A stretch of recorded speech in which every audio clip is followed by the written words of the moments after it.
Hi friends, welcome to మన Bommarillu. Upcoming రివ్యూలోకి వెళ్ళిపోదాం.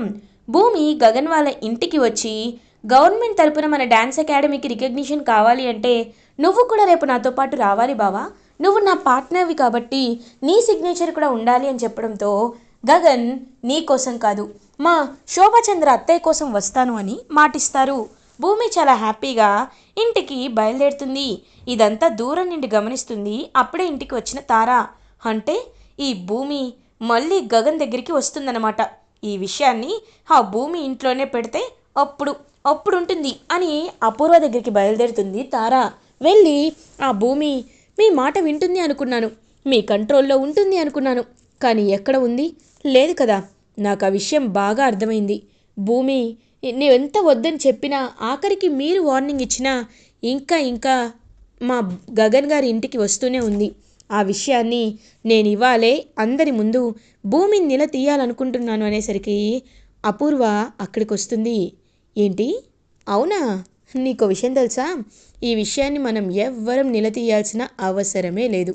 ఎందుకంటే మా బావ ఒక్కడికి చెప్తే చాలు ఆ భూమిని బయటికి గెంటేస్తారు అని అపూర్వ శరత్చంద్ర దగ్గరికి వెళ్తూ ఉంటుంది.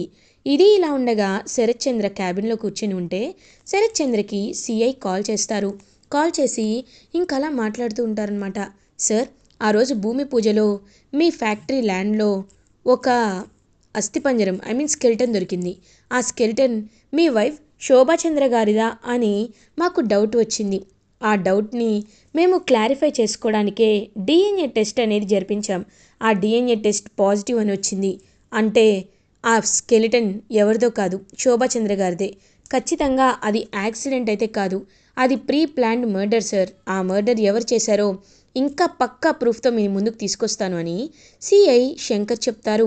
ఇంకా ఒక్కసారిగా అలా షాక్లో ఉండిపోతారనమాట శరత్చంద్ర.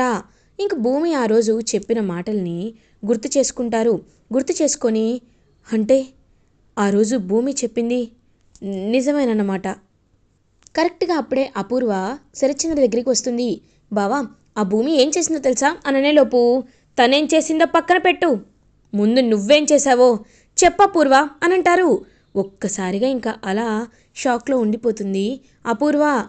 ఏమైంది బావా, నేనేం చేశాను అని అడుగుతుంది. భూమి విషయంలో అపూర్వ, ఏం చేశావా? ఇప్పుడే నాకు సిఐ శంకర్ కాల్ చేశారు. ఆ రోజు అస్థిపంజరం దొరికింది, ఆ స్కెలిటన్ ఎవరిదో కాదు శోభాచంద్రదే అని చెప్పారు. అంటే శోభాచంద్రది ప్రీ ప్లాన్డ్ మర్డర్ అనే విషయాన్ని తను తెలుసుకున్నారు. అప్పుడు భూమి కూడా చెప్పింది ఇదంతా ప్రీ ప్లాన్డ్ మర్డర్ అని. అలాంటప్పుడు నువ్వు చెప్పపూర్వా, నా శోభను చంపింది నువ్వేనా నువ్వేనా అని అడుగుతారు. ఇంకా ఒక్కసారిగా గడ గడ గడ వణికిపోతూ ఉంటుందన్నమాట. వెంటనే అపూర్వ అలా చూస్తూ ఉంటుంది. ఏంటి బావా, నువ్వు నువ్వు ఆ భూమి మాటలు నమ్ముతున్నావా బావా అని అంటుంది. నమ్మకపోతే ఏం చేయమంటావు అపూర్వ? కళ్ళ ముందు కనపడుతుంది కదా, కనపడే సాక్ష్యాన్ని కూడా నేను ఎలా ఎలా నమ్మకుండా ఉండమంటావు అని అంటారు శరత్చంద్ర. లేదు బావా, నేను ఎలాంటి తప్పు చేయలేదని నీ ముందు నేను నిరూపించుకుంటాను, నాకు టైం ఇవ్వు అని అంటారు. ఇంకా వెంటనే అలా బయలుదేరుతారనమాట శరత్చంద్ర. ఇప్పటికైతే బావా కన్విన్స్ అయ్యాడు, కానీ తర్వాత కన్విన్స్ అవ్వడు. ఎలా అయినా ఈ విషయాన్ని ఖచ్చితంగా బావని కన్విన్స్ అయ్యేలా చేయాలి, ఆ సిఐ శంకర్ గారిని లేపేయాలి అని ఎలా ఒకలా శరత్చంద్రని కన్విన్స్ చేసేస్తుంది అపూర్వ. ఇది ఇలా ఉండగా శారద ఇంటికి రీచ్ అవుతుంది. రీచ్ అయ్యి పూరి దగ్గరికి వెళ్ళి, పూరి, నీతో ఒక ముఖ్యమైన విషయాన్ని మాట్లాడాలనుకుంటున్నాను అని అంటారు. మాట్లాడాలనుకుంటున్నావా? ఏంటమ్మా అది అని అడుగుతారు. అది ఏంటి అంటే, ఈ ఒకసారి అబ్బాయిని చూడు, ఈ అబ్బాయి చాలా మంచివాడు, మనకి తెలిసిన వాళ్ళు ఈ సంబంధాన్ని తీసుకొచ్చారు.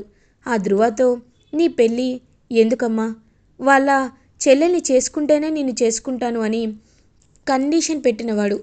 అలాంటప్పుడు నిన్ను బాగా చూసుకుంటాడని ఎలా ఎలా మనం నమ్మేది?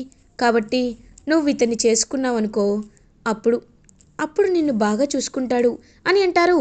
ఒక్కసారిగా ఇంకా పూరి ఆ ఫోటో విసిరికొట్టి, అమ్మా, ఏంటమ్మా, ఏం మాట్లాడుతున్నావు నువ్వు? అమ్మా, నేను ఇప్పుడే చెప్తున్నాను, నేను చేసుకుంటే ధృవం తప్ప ఇంకెవ్వరిని పెళ్లి చేసుకోను, చేసుకోలేను అని చెప్పి అక్కడి నుండి వెళ్ళిపోతుంది. ఏయ్ పూరి, పూరి నా మాట వినవే అని ఇంకా చాలా అంటే చాలా బాధపడిపోతూ ఉంటుంది శారద. అప్పుడే కరెక్ట్గా గగన్ అక్కడికి వస్తాడు. అమ్మా ఏమవుతుంది ఇక్కడ అని అడుగుతారు. అన్నయ్య చూడన్నయ్య, అమ్మ ఏం చేస్తుందో, నన్ను నన్ను ఎవరికో ఇచ్చి పెళ్లి చేయాలనుకుంటుంది. ఇదంతా ఎందుకు జరుగుతుందో నాకు అర్థం కావట్లేదు అన్నయ్య అని అనేసరికి, ఏంటమ్మా ఏం మాట్లాడుతున్నావు నువ్వు? నిజంగా నాకేం అర్థం కావట్లేదు. ధృవాలంచి మంచి సంబంధం తీసుకొచ్చిన తర్వాత కూడా నువ్వు ఇంకొకరిని ఎలా చూస్ చేస్తావమ్మా అని అడుగుతారు. నేను కరెక్ట్గానే ఉన్నానురా, ఎందుకంటే నా కోడలికి నేను అన్యాయం చేయలేను అని అంటారు. అమ్మా కానీ అని అనేలోపు, చెప్తున్నానా ఇంకెక్కువగా మాట్లాడద్దు, నా మాటని వినండి, నేను చెప్పేది చేయండి అని చెప్పి ఇంకా అలా అక్కడి నుండి అయితే వెళ్ళిపోతుందనమాట శారద. ఇంకా పాపం బాధపడుతూ ఉంటుంది పూరి. ఇంక వెంటనే అయినా అమ్మకి ఇలాంటి ఆలోచన రావడం ఏంటి? అమ్మతో నేను మాట్లాడతాను పూరి, నువ్వేం కంగారు పడద్దు అని అంటారు గగన్. ఇంకప్పుడే పూరి మాత్రం, లేదు అమ్మ ఈ మధ్య మారిపోయింది, అంతా అదిగో ఆ కృష్ణప్రసాద్ వాళ్ళ దయ వల్లే, వాళ్ళ వల్లే ఇదంతా జరుగుతుంది అని చెప్పి ఇంకా అలా ఆలోచిస్తూ ఉంటుందన్నమాట. వెంటనే ఇంకా గగన్ ఆలోచనలో పడతాడు. శారద అలా చూస్తూ ఉంటుంది. పూరి మాత్రం వెంటనే ఇంకా తన రూమ్లోకి వెళ్ళి ధ్రువకి కాల్ చేస్తుంది. కాల్ చేసి, హలో ధ్రువ గారు, నేను మిమ్మల్ని ఒకసారి కలవాలి అని అంటుంది.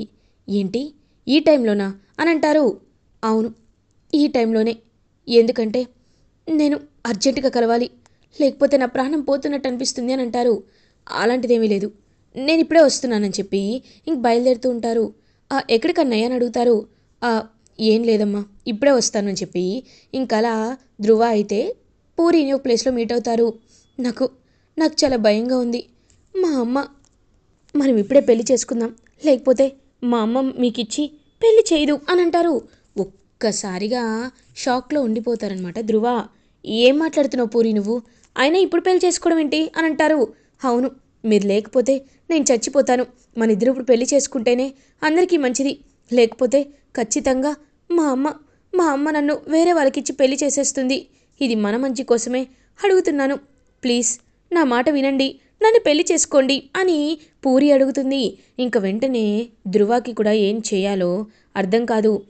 సరే నేను మిమ్మల్ని పెళ్లి చేసుకుంటాను, ఇప్పుడే పెళ్లి చేసుకుంటాను అని ఇంకా అలా తనైతే పెళ్లి చేసుకోవాలి అని క్లియర్గా డిసైడ్ అయిపోతారు. ఇద్దరూ ఇంకా అలా గుడికి వెళ్తారు. గుడికి వెళ్ళి ఇంకా ఇద్దరూ ఒకరి మెల్లో ఒకరు దండలు వేసుకొని 3 ముళ్ళు ఏదైతే ఉంటాయో అవి పూరికి వేసేస్తారు. పూరికి 3 ముళ్ళు కడతారు ధ్రువ. ఇది ఇలా ఉండగా మార్నింగ్ అవుతుంది. భూమి అటు ఇటు తిరుగుతూ ఆలోచిస్తూ ఉంటే శరత్ చంద్ర భూమి దగ్గరికి వచ్చి భూమి తలపై చేయి వేసి నిమురుతూ ఉంటారు. పాపం అలా భూమి అయితే చూస్తూ ఉంటుందన్నమాట శరత్ చంద్ర వైపు. నాన్న ఏమైంది, ఎందుకు అలా ఉన్నారు అని అడుగుతారు.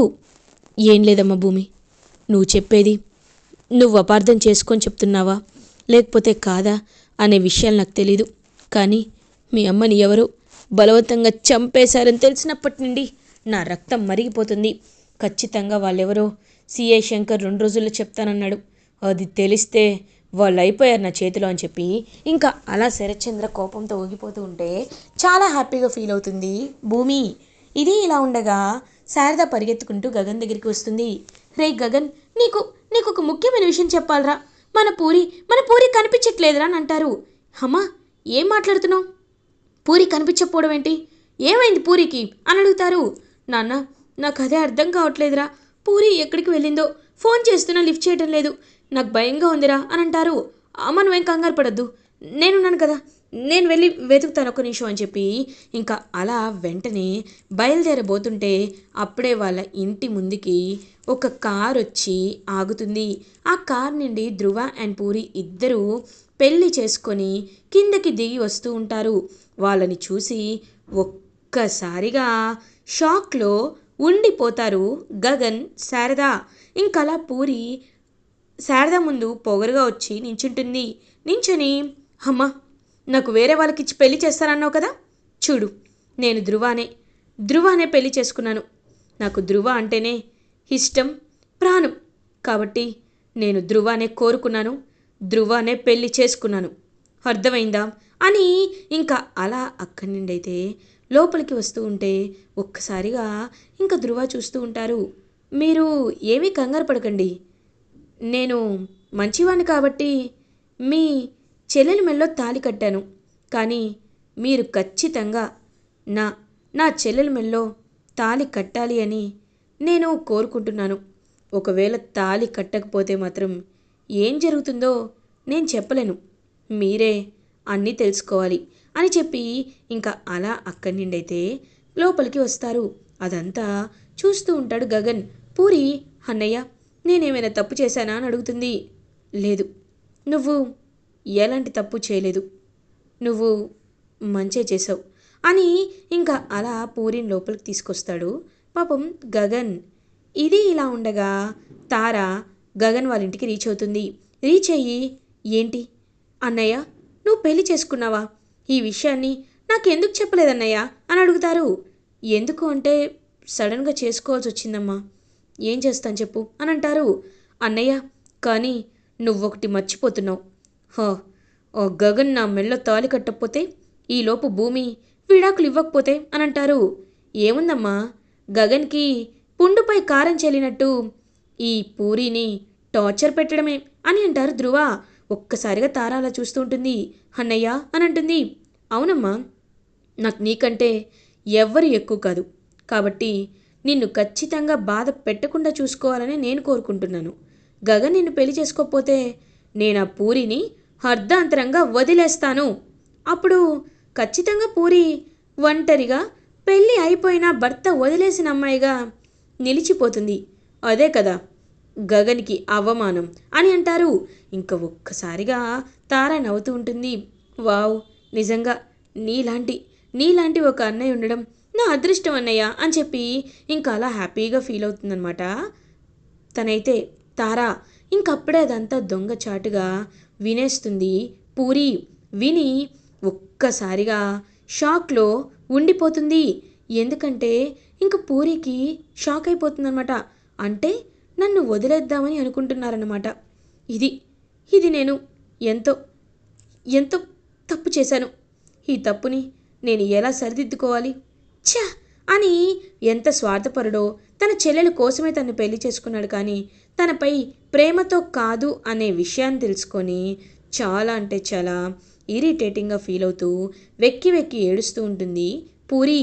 ఈ విషయాన్ని అన్నయ్యతో చెప్పకూడదు, చెప్తే ఖచ్చితంగా అన్నయ్య వాణ్ణి చంపేస్తాడు అని చెప్పి ఇంకా అలా అక్కడి నుండి అయితే వెళ్ళిపోతుంది సైలెంట్గా పూరి. ఇది ఇలా ఉండగా శరత్ చంద్ర ఇంటికి సిఐ వస్తారు. వచ్చి ఇంకా అలా, చూడండి సార్, ఆ రోజు బ్యాంగిల్ బ్రేస్లెట్పై 2 డిఎన్ఏస్ దొరికాయి అండ్ స్కెలిటన్పై కూడా 2 డిఎన్ఏస్ ఉన్నాయి. ఆ డిఎన్ఏలో ఒకటి శోభచంద్ర గారిది, ఇంకొకటి ఎవరిది అంటే ఇదిగో ఈ అపూర్వ అని అంటారు. ఒక్కసారిగా అపూర్వ షాక్లో ఉండిపోతుంది. ఇంక వెంటనే అలా అపూర్వ అయితే, బావా అది కాదు బావా అనేసరికి రాక్షసి అని చెప్పి అపూర్వ చెంప పగలు కొడతారు. శరత్చంద్ర, నిన్ను నిన్ను నేను ఎంతో నమ్మాను, ఎంతో ఎంతో, కానీ నువ్వు మాత్రం నా ప్రాణానికి ప్రాణమైన శోభాని చంపేస్తావా, నిన్ను వదిలిపెట్టను అనేసరికి, సార్ చట్టాన్ని మీరు చేతిలోకి తీసుకోకండి, చట్టం మా చేతిలో ఉంది, తన్ని ఖచ్చితంగా జైలుకి పంపించే బాధ్యత మాది అని చెప్పి ఇంకా అలా తన్నైతే అరెస్ట్ చేసి తీసుకువెళ్తూ ఉంటారు అపూర్వని. ఇంకా అదంతా చూస్తూ భూమి చాలా అంటే చాలా హ్యాపీగా ఫీల్ అవుతుంది. ఇలా ఎపిసోడ్ ఎండ్ అవుతుంది. ఫర్దర్ ఎపిసోడ్ రివ్యూస్ ముందుగా మీకు కావాలి అనుకుంటే మా ఛానల్ని సబ్స్క్రైబ్ చేసుకోండి. Thanks for watching.